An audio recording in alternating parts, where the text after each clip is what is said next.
Hey, yo, Fro Wrestling Podcast listeners, welcome to the show where we don't sing it, we bring it. Help us out and click subscribe to show your support. If you are a YouTube user, make sure you click the bell to enable notifications every time a new episode goes live.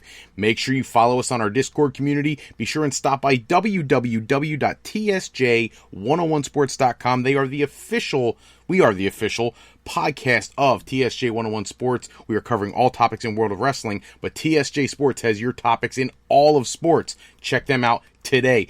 Guys, are you sick and tired of dropping $60 to $100 for the latest and greatest wrestling video game every single year? Stop immediately and go to Wrestler Unstoppable, available exclusively through Facebook. Create a wrestler, sign contracts, get involved in storylines, headline pay-per-views, even build your own corporation. All included in Wrestler Unstoppable, available now to all Facebook users, totally free. If you want to become a member of the Fro Wrestling Podcast family, you want your name in the shoutouts like our buddy Mike in Lansdale, then make sure you check out our Patreon page at patreon.com/Fro Wrestling Podcast. Sign up today. Don't forget we have loyalty rewards. Anybody who contributes $15 a month gets to co-host one of our live shows with me. $7.50 a month contributors get entered into a drawing to co-host an episode as well. Hello, everybody, and welcome to this live episode of the Fro Wrestling Podcast. We'll be able to take your questions, your comments through whatever streaming service you're catching the show live. If it's after the show goes off the air, don't worry. Send your questions, your comments, anything you want us to talk about, and give us your name so we can give you credit for your questions to the Fro Wrestling Sound Off line at 267-642-1160. Don't forget to head over to our homepage of the Fro Wrestling Podcast at frowrestling.com. Preview the topics coming to the show. It's a great way to come up with those questions you want to send to us. In addition, make sure you click the Independent Wrestling, the Indie Events tab, where you can see shows that are coming to an area near you. Get that up close and personal experience. Much different than a WWE show, even different than a Ring of Honor or Impact Wrestling show. Right up front, personal interactions with the talent. Check that out. You got to support indie wrestling, and check out Infro's Corner, my blog on frowrestling.com for my own editorial pieces. So tonight we're going to do our prediction episode for tomorrow night's WWE Clash of Champions 2019 card. We're going to get to that first, and then we'll get to the rest of the news and the rumors for the week. Here's the thing, starting off the show, every championship is supposed to be defended. You know what that means to me? It means every championship is supposed to have prestige. We're supposed to look forward to these matches, and they're going to build them up in a certain way that makes every match feel special. Almost like the original Starrcade 83, the NWA show, all the way back in 1983, when every match had consequences. There was storylines built up, things running for months, a conglomerate of talent that was just the best in the world at what they do at various different points throughout the show. And now we get to 2019. We've had all these years to cultivate a great pay-per-view. So you would think going into a show called Clash of the Champions 2019 that you would have a great backstory on every match on the card. Absolutely not the case. WWE has dropped the ball ridiculously with pay-per-views lately, especially some of the championships. Let's be honest. The match with Alexa Bliss and Nikki Cross defending I almost said the SmackDown, but the WWE Women's Tag Team Championship against Mandy Rose and Sonya Deville. Why do we care about this match whatsoever? Because they had one match on SmackDown? Because certain people were arbitrarily put together to make a tag team because they can't think of anything better to do with them, like Alexa Bliss and Nikki Cross?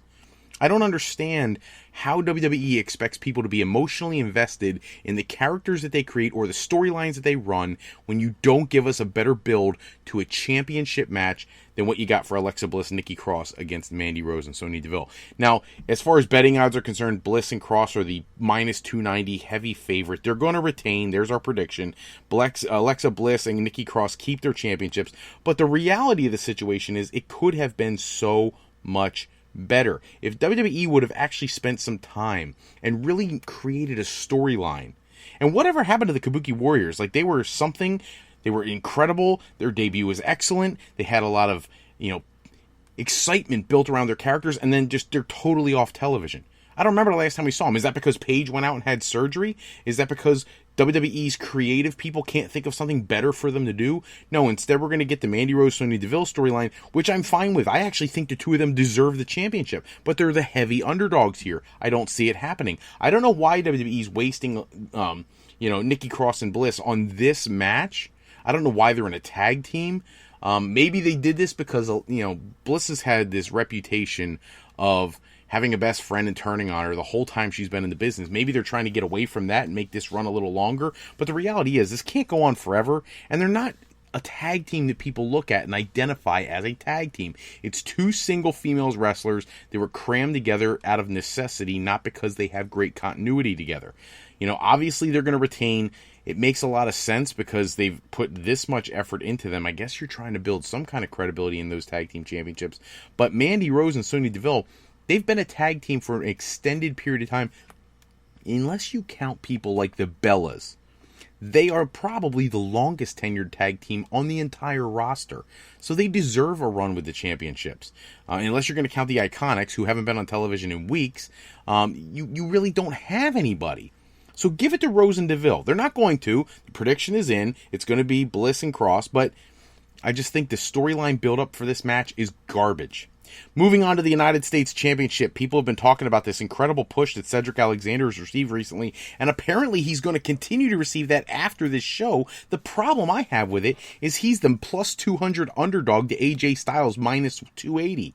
That's a heavy favorite. AJ Styles is projected to win this match big and going away.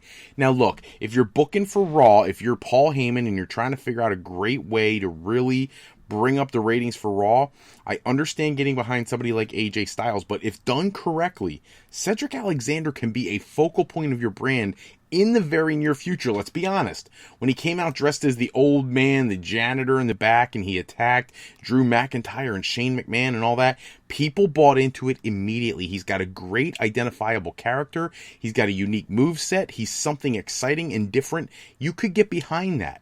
I feel like Paul Heyman and the creative geniuses in WWE are so sold on AJ Styles being one of the absolute best, and he is. I'm a huge AJ Styles fan, but let's be honest, he belongs in the Universal Championship picture, not the United States Championship picture.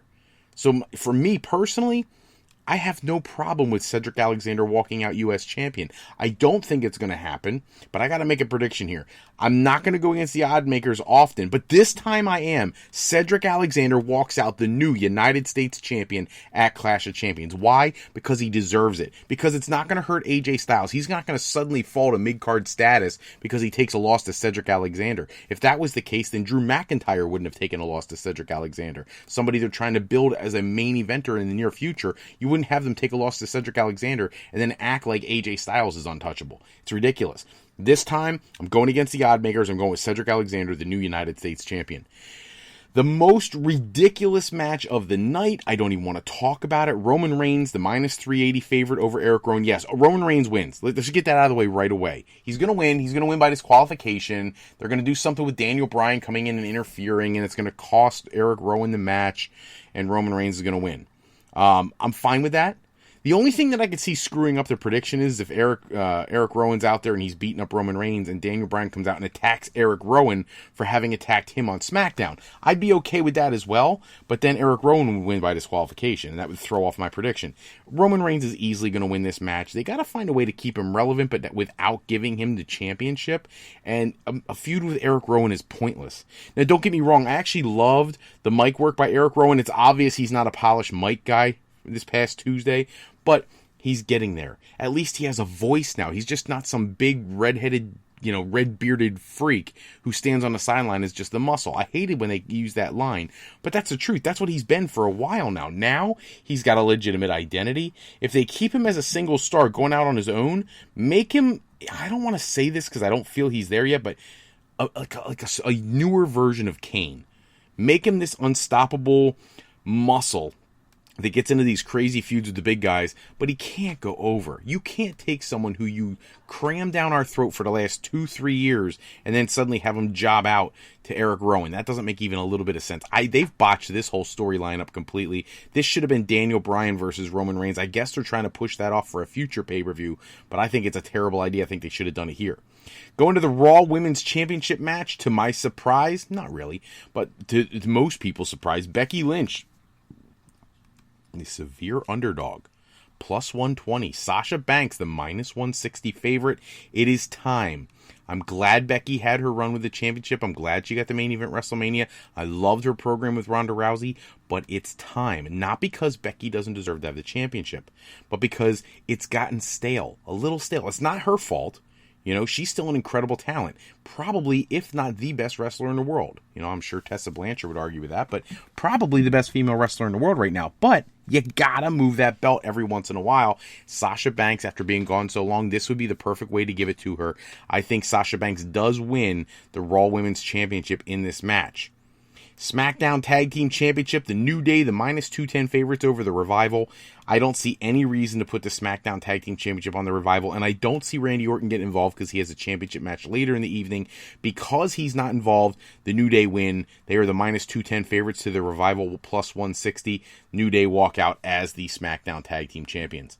The most meaningless championship match on the card, aside from the Women's Tag Team Championship, the WWE Intercontinental title match, Shinsuke Nakamura, the -210 versus The Miz, +160, and I have to just say it, like, who cares? Who cares who wins this match? Nakamura has been treated like crap since getting to the main roster. The Miz did everything in the world to make the red brand relevant for a better part of 2 years, and his reward is no championship run, and now you're relegated to this mid-card inconsequential championship match that not one person on the planet probably cares about. The best part about Nakamura's feuds is hearing Sami Zayn do his promos. That's it. There's nothing new or exciting about Nakamura.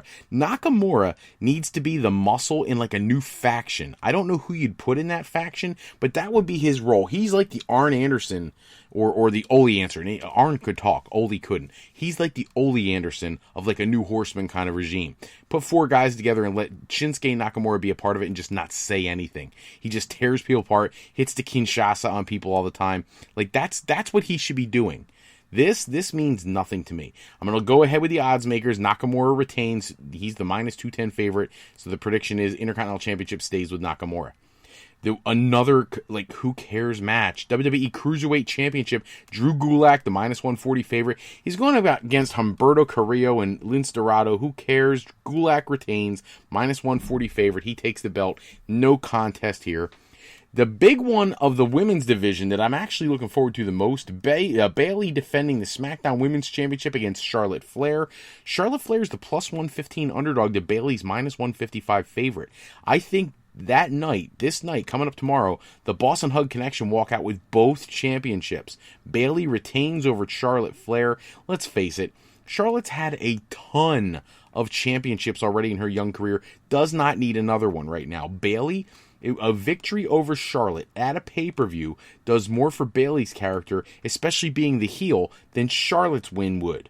Okay? Charlotte is automatically going to be at the top of the food chain always. She's that good. I know people are tired of having her crammed down your throat, but she's that good. Let's be honest. Call a spade a spade. Charlotte has skill. Mad skill. But like Roman Reigns, we don't want to see her in the World Championship picture all the time. Now, she is again in this match. I think she's going to lose this match. There's the prediction for sure.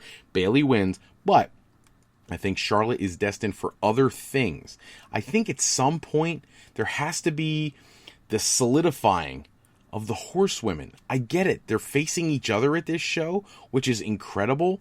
But I think what would be better? Think about this for a minute. Here goes fantasy booking kicking in. I'm sorry, I have to do it. But if you see Bayley and Charlotte, and in the middle of your match, the 4 horsewomen of MMA come out and attack. What happens if you're watching a little later in the show, you're watching the Raw Women's Championship match, and just as Sasha goes to win the championship, or just as Becky Lynch goes to win, the 4 horsewomen of MMA show up and they attack, costing potentially Becky Lynch the championship, because let's face it, she took the championship from Ronda Rousey. Wouldn't it be cool to see Rousey and Shafir and all of them show up, Baszler, and just lay out the 4 horsewomen in 2 separate matches on the same show? Sets up perfectly for the Royal Rumble, or I'm sorry, not the Royal Rumble, the Survivor Series. It's something we've all been waiting for. It's time. The other ladies have gotten their seasoning down in NXT. They've done a great job. It's time to make that match happen. That's what I would do. They're not going to, because WWE screws everything up lately with their booking. You're going to see Bayley win. It'll be some kind of controversial finish. It is what it is. WWE Raw Tag Team Championship, Seth Rollins and Braun Strowman. They are the +170 underdogs to Dolph Ziggler and Bobby Roode. Of course, you know they need to lose the championship, because then they got to add some kind of anger and frustration to their Universal title match. Of course, I'm going to agree with the odds makers. Ziggler and Bobby Roode win the championship. I hope they find a way to keep Bobby Roode relevant. And giving Dolph Ziggler another championship run, this is an insignificant title as far as his resume is concerned, but I think it's necessary. He's been used as the whipping boy for so many singles feuds, it's ridiculous. The last time he did anything meaningful was when he would go all the way back to his feud with Seth Rollins over the Intercontinental Championship, but otherwise he's done nothing of substance. So yeah, give him a tag team run with Bobby Roode, hopefully help elevate both of their careers back to some semblance of believability, and get Seth Rollins and Braun Strowman away from the belts so you could see them fight later in the evening for the Universal title. Before we get to that, Kofi Kingston versus Randy Orton. Kingston is the minus 165 favorite. He better win. Okay? I know he's the favorite, but he better win. Because if not, from a standpoint of the angle that you're shooting, you're talking about all this dirty laundry from way back in the past when he and Randy Orton feuded the first time. If you have Randy Orton go out there and win the championship, you kind of validate all that crappy mentality from the past. You can't do that. This has to be where Randy Orton goes down to Kofi Kingston and Kofi gets one back, something he should have gotten a long time ago.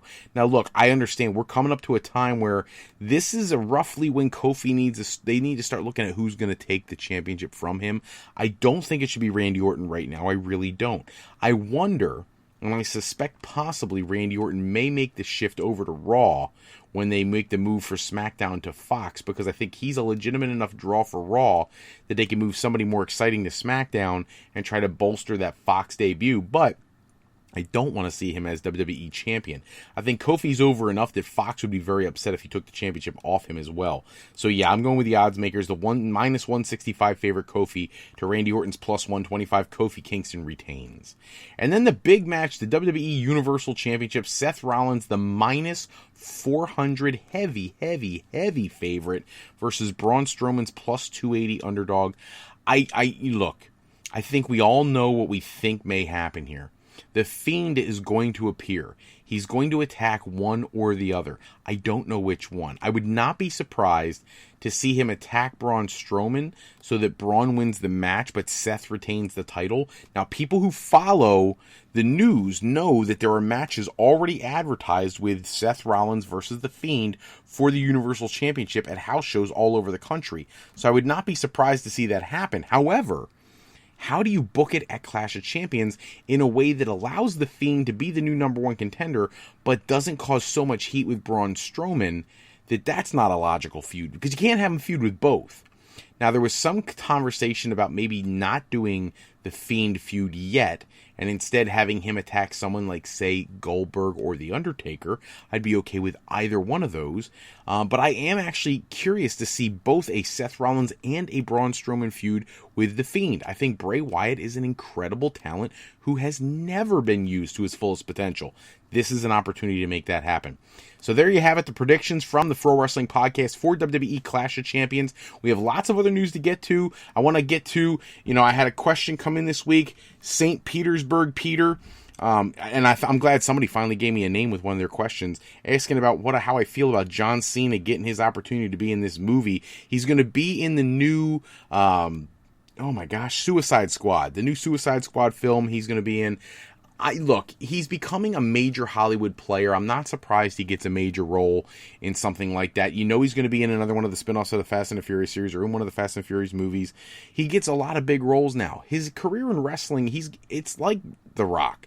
It'll be once a year, maybe. Probably won't even be an advertised match. It'll be one of those things where he just shows up and hits his Doctor of Thugonomics gimmick for once or twice a year, and that's it. He's done.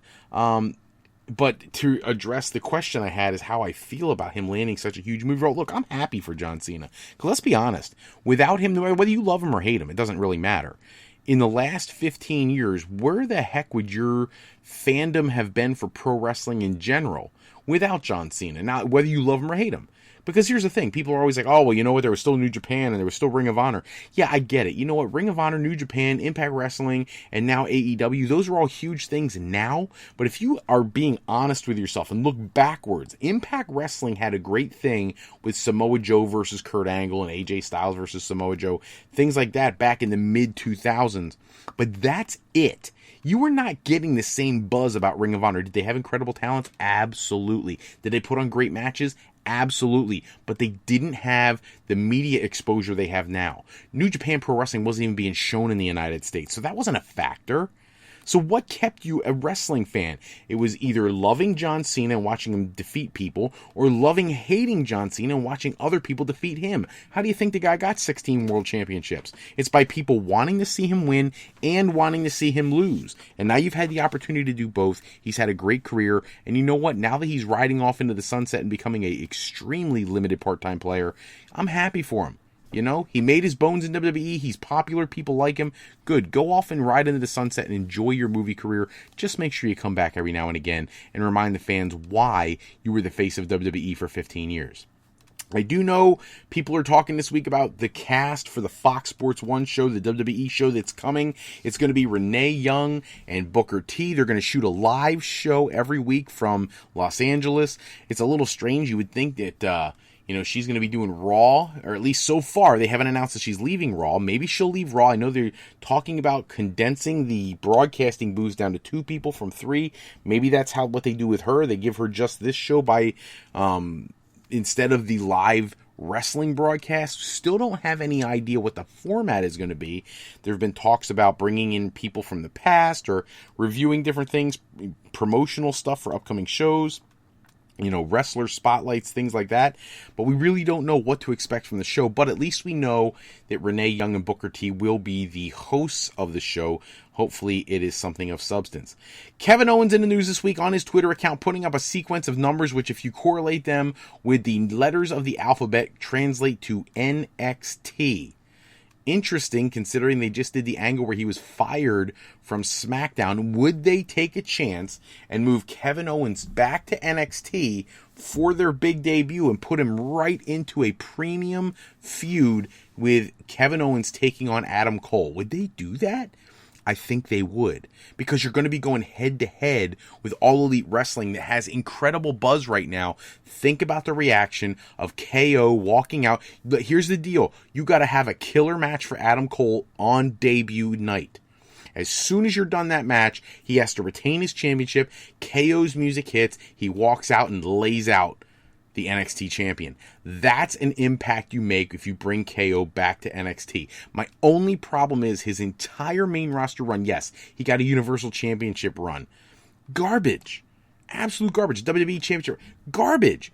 This is one of the best wrestlers in your company. He's gotten squat compared to some of the other talents. Roman Reigns running a championship for forever, and Brock Lesnar, and even Seth Rollins, who I'm a huge fan of, but where was the time to give Kevin Owens an opportunity to be the number one star? Because let's face it, you guys aren't deaf. You hear how people react to him every week when he comes out for SmackDown. The fans love him. And it's not because he's the new Stone Cold. I'm so tired of hearing that. He's not the new Stone Cold. He's the new Kevin Owens. He's a Kevin Owens who showcases a similar but still uniquely different vibe from Stone Cold Steve Austin. Does he hate the authority figure? Of course. They've been doing that nonstop since the mid-90s. That's not something new. Does everybody forget when Dolph Ziggler was feuding with the Authority? When Sting debuted at the Survivor Series and attacked Seth Rollins and Triple H so that the Authority figures didn't take control? Do people forget that they've had the Authority figure thing going for nonstop for years? This isn't new.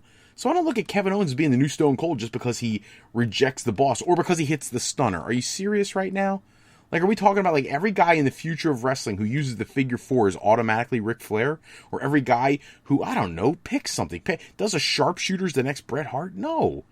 He does a move that nobody was doing for a long time. Apparently he and Steve Austin are cool with him doing the move, and he's getting over with the crowd. I hope he goes to NXT just to bolster the brand, but only if they're going to make NXT an equivalent brand to Raw and SmackDown. Because let's be honest, the talent on NXT is every bit as good anymore. It really is. Little update on Luke Harper. Apparently, Vince just doesn't see anything in him. I don't know what Vince is looking at. He must be blind. If you go back to YouTube and look up matches with Luke Harper in Combat Zone Wrestling, going against people like Cesaro, you'll see a guy who is insanely talented. Then you fast forward all the way into his middle of his WWE career. The whole thing where he and AJ Styles were in the Battle Royal for the shot at WrestleMania at the championship. Like, he was awesome. Flawless. You could have easily elevated him to main event status right then and there, and they didn't. Because why? Vince McMahon doesn't like him. Well, I'm sorry, Vince. That guy's got talent. You're wasting that talent, the best years of his career, letting him sit at home, collecting his downside guarantee because you're not creative enough anymore. And yeah, I'm saying it. Vince is not creative enough anymore to put the right people in positions to showcase their talent. If he's so untalented and you see so little in him, release him. Let him go to All Elite Wrestling where they will use the heck out of him. And I don't care what Chris Jericho, Cody, or anybody else says, they would all love to have Luke Harper in All Elite Wrestling because they understand the level of skill set that he has. He is an incredible technical and power worker. You could do so much with him. Can you imagine him and Luchasaurus going at it? I would love that. If you're not going to use him, let him loose, WWE, because you're wasting him right now. Even Eric Rowan put on Twitter that he has no idea who and where he is. It's absolutely ridiculous. Just bring the guy back to TV. Give him something of substance to do. The big news of the week was Anthem acquiring Access Television, the majority ownership. Yes, Mark Cuban and HDNet and all that stuff still have some ownership, but Anthem has controlling majority ownership, and it is the new home of Impact Wrestling coming in October. You could have seen this coming a mile away. Now, the question is, what happens to New Japan Pro Wrestling and Women of Wrestling who are already on the network? The answer you're getting is that their deals don't run out till 2021. So both of those should still be on the network. They're actually filming season 3 of Women of Wrestling now, and Ed Nordholm, the head of Anthem, was very much positive when speaking about that. In a weird way, it's almost like he acquired 2 other wrestling companies without acquiring those companies. He has their television distribution deals. Now, I don't think he's going to harm their product because that would hurt his network. So I think this is a great thing for New Japan and for Women of Wrestling, and most specifically for Impact Wrestling, who has been floundering with some of the best wrestling action in the world on some of the worst network programming in the world. The Pursuit Network was god-awful. There's even conversation this week about Ring of Honor doing a partnership with Impact Wrestling. I know Kelly Klein was in the news this week saying how much she would love for that to happen. Why not? Ring of Honor, I don't care what they say, they're taking a hit right now with AEW taking so much of their talent, and now rumors have it that they may be taking more of their talent. Marty Scurll may be leaving, Matt Taven may be leaving. I know they're saying Taven may be ready to re-sign, but he hasn't yet, and if AEW throws him any kind of money, he's going to go if he's smart. So what is Ring of Honor going to do? Partnering with Impact Wrestling may be a great idea. They should have sold out the WWE a couple years ago. There was a huge offer on the table and they turned it down. Now it's a little too late. WWE's more involved with Evolve, and they're involved with, Progress and ICW and doing their NXT UK brand, and talking to CMLL about distribution of their tape library on the WWE network. You know what this is. This is the changes coming to the WWE Network. They're going to give you the multi-tiered platform, and if you want to watch some of these crazy indie promotions, you have to pay a few more bucks than the $9.99 a month you've been paying for the last several years. In addition, we're probably going to see 205 Live go away. We already heard from Triple H this week on Twitter that they think that that's going to somewhat be absorbed into the NXT brand, and that 205 Live has kind of been out on an island somewhere on its own. That's probably going to go away with the creation of this NXT show, and hopefully we'll get to see 205 Live featured in a much better way, and then that will also be a way that they can layer the network changes coming. So a lot of shifting, a lot of jockeying for position in WWE right now. I know Michael Cole is supposedly supposed to be headed to SmackDown Live, as is Corey Graves, so that the Fox announced team is top-notch. I want to know what USA Network feels when you're going to lose 2 of the best play-by-play people in the business to go to the rival channel. And let's face it, one is, broadcast television, one is cable television, but they're all vying for viewership. So I don't know how happy USA Network's going to be with both of them moving over to SmackDown. We'll have to wait and see for guaranteed confirmation who's going to be on Raw, but whoever it is, nobody in their company right now is as good as those two are together. Ken Shamrock has announced that he has signed with Impact Wrestling beyond Bound for Glory. He has 3 matches with them. Should be a good program, he and Moose. And then he was talking about how he'd like to go to WWE and face Brock Lesnar. He'd like to have a match with Goldberg, different people. I get it. I get Ken Shamrock thinks he's relevant. He's really not. I'm not trying to be insulting to Ken Shamrock. I have nothing but respect for the guy. But you're 55 years old. This is a sport for young guys and old veterans getting out of the way because fans get mad when veterans take up the young guys' talent time. Moose is a young guy. Shamrock's going to go put Moose over in Impact Wrestling. He'll probably do a couple more matches for them and then probably ride off into the sunset because I don't see a scenario where WWE will be interested. He wants to wrestle Kurt Angle. No, WWE's done with Kurt Angle. He's now a producer and an agent in the backstage area. That's his new position. That was in the news this week. A couple things on Kurt Angle. He got a new WWE position as a producer, and Kurt Angle adopted a son. Congratulations, Kurt Angle. He has like 9,000 children already, but he and his wife decided to adopt a son. Congratulations to them. I promise you his name is not Jason Jordan. It might be Chad Gable, but it's not Jason Jordan. But you're not going to see Kurt Angle wrestle anymore. It's over. The ship has sailed. Ken Shamrock needs to move on, do this thing with Moose, and if he wants to stay in pro wrestling, stay in Impact Wrestling, stay in Ring of Honor, stay in AEW or somewhere like that. He was saying how he wouldn't mind having a match with Cain Velasquez. That's not going to happen. AAA's not going to sign him, and AEW may sign Cain, but they're not going to sign Ken Shamrock. They're just not. He's too old. There's no attraction there anymore. He's been beaten more times than anybody in mixed martial arts in the last several years. It's time, Ken. Let us remember your legacy as an insane, tough guy in the mixed martial arts world. The man who really started the Stone Cold movement as a referee with Stone Cold and Bret Hart way back at WrestleMania 13, but move past the active in-ring competition. It's not you anymore. Royce Isaacs, Thomas Latimer, the new NWA World Tag Team Champions, crowned at the Ring of Honor show. They had to take the belts off of PCO and Brody King because of the severance of the relationship working between the NWA and Ring of Honor. Congratulations to them. For those who don't know who those guys are, one of them used to be Bram in Impact Wrestling, now wrestling for the NWA. The NWA actually has acquired a good deal of solid talent. They're going to be putting together television shows as well. I don't know how wrestling fans are going to keep up with all these debuting wrestling shows. Impact moving over to Access Television. You got New Japan, who, for whatever reason, shows 9 trillion replays of shows going back to like 2015 and almost never shows their new stuff. And you've got AEW debuting, WWE debuting, NXT, all these things going on. Now the NWA trying to get their piece of the pie. It's insane right now if you're a wrestling fan. But, the more wrestling that's out there, the better the opportunity is to see something really awesome. I guess, of course, there's also an increased possibility in seeing something that really sucks. But we'll have to wait and see. New championship coming to All Elite Wrestling. Cody Rhodes teased the creation of a television championship. Not yet, but that it's in discussion. I think it makes a lot of sense. It's something that his dad was, very much in favor of. A person who defends their championship every single week on television is a great idea. It lends credibility to the show, and it makes it so you don't always have to have your world champion in the ring to get a championship level match.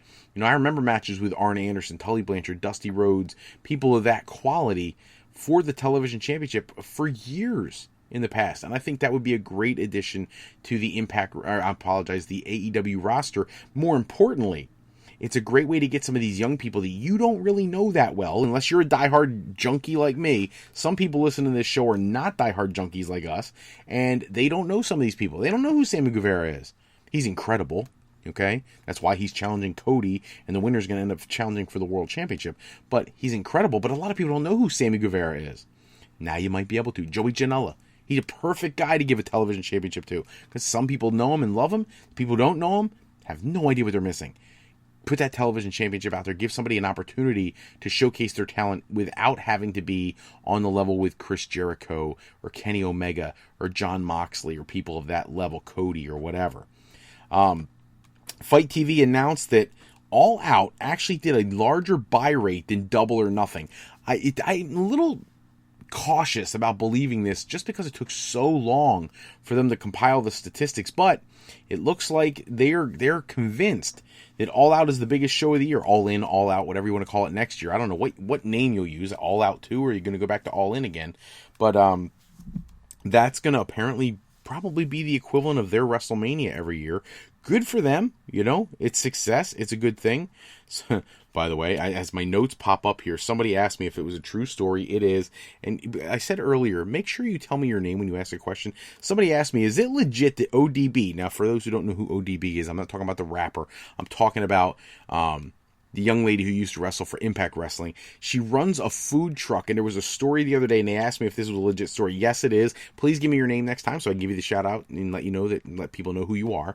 But ODB has a food truck, and apparently she took it to All Out, used it at the show, sold food all weekend, and then was at her hotel. When she came out, her food truck caught fire and burnt to the ground.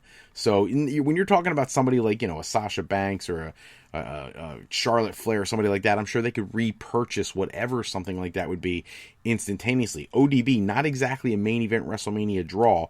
That's a substantial loss for her. Now, she's safe. Everybody else, there was nobody injured. Congratulations to her for being safe and well taken care of. But it's kind of sad that was her primary source of income, and now it's gone. Yes, the story is true. Yes, she's trying to rebuild. More power to her. Wish her nothing but good luck. Ultimo Dragon, for those who remember, he was an incredible cruiserweight star in WCW days. He won the Super J Cup, unified 9 cruiserweight and light heavyweight championships. He was the guy who would go to the ring with all those belts draped all over him. Well, he has joined Dragon Gate. How fitting with the name the Ultimo Dragon. And I think they need somebody like him for star power, because Pac seems to be, the former Neville, seems to be leaning more towards AEW now. It looks like they're actually thinking about giving him legitimate storylines. He's going to face Hangman Page probably at the next pay-per-view. They set that up at the end of All Out. He thrown water in his face. That was supposed to happen way back at Double or Nothing. Never took place. So if you're Dragon Gate, who is just counting on Pac to be your man, you kind of need to bring in some more faces and more talent. And Ultimo Dragon is someone who has great brand name recognition in Japan, so he should be great for their roster. Former AAA and Lucha Underground star Daga has signed with Impact Wrestling. That's a great get for them. That's somebody who can easily go into their X division, really add some aerial tactics to their show. They used to have that all the time when they had Amazing Red and people like that, and AJ Styles and Christopher Daniels and Kazarian. All those people used to do all that high-flying stuff. Now, yes, they still have a few, but nothing on the level like they used to. Daga will help with that. Glad to see another former Lucha Underground star getting an opportunity to do something of substance. Lucha Underground, what a shame that we lost that. That's something I really wish they could have cultivated that show, because it was one of the highest rated shows on their network, and we're talking about El Rey, and they just totally dropped the ball. What a shame. Tony Storm and Pete Dunne in the news. The word is they're changing brands. Tony Storm and Pete Dunne headed to NXT. Not NXT UK, but NXT. Pete Dunne already establishing himself in the United States, looking for a residence to stay here permanently. Tony Storm, huge following here in the United States already. Looks like she's coming over as well. And both of them are going to probably really help out the launch of NXT on USA. I think it's a huge positive for WWE. Congratulations to them. And tonight at Impact Wrestling's show, Victory Road, championship changes hands. And I'm only throwing this out there because I find it so corny that we have... I was just at the top of the show complaining about the lack of build-up in WWE for different championship matches. Did anybody even know Victory Road was tonight? And if you did you have any idea that former WWE superstar Chavo Guerrero Jr. was the World Class Revolution champion? I know I didn't know. I know it wasn't advertised anywhere that I saw. And that he lost his championship tonight to another former WWE star, MVP, who, I'm sorry, I'm not trying to be mean here, but time has not aged him well. He is not looking so great right now.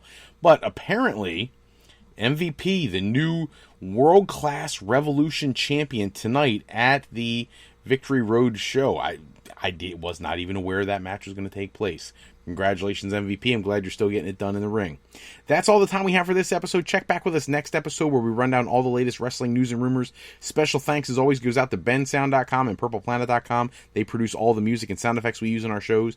Today's podcast sponsored in part by Beazle Games. Bring a new friend to family game night. It's easy. Do it with sketchy people. Showcase your artistic side in this game from Beazle Games by going to frowrestling.com and clicking the icon in the middle of the screen to pick up your copy today. And to alleyrepair.com. Contact Alley Repair today for servicing of all your classic skee-ball, pinball, and arcade game needs. Hey, if you're looking for your next career move, you're considering college, university life, or you just need some formal training for your next career decision, go to our sister website at frolifeplanning.com for all your higher education needs. As Fro Life Educational Planning is for today, for tomorrow, and for life with Fro Life.